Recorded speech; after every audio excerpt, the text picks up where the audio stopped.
Welcome viewer, this video tutorial describes fix desktop icons not showing or not working in Windows 11. Right-click Start button, click Run, type %local app data %.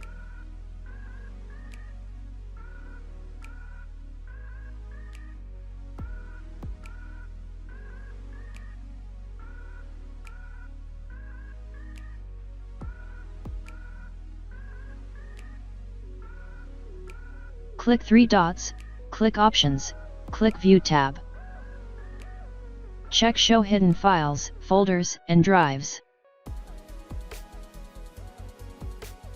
Delete IconCache file, restart system.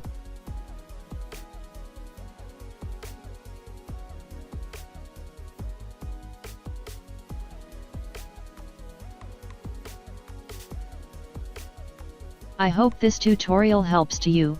Please like, share and don't forget to subscribe our channel. Thank you very much. See you next video.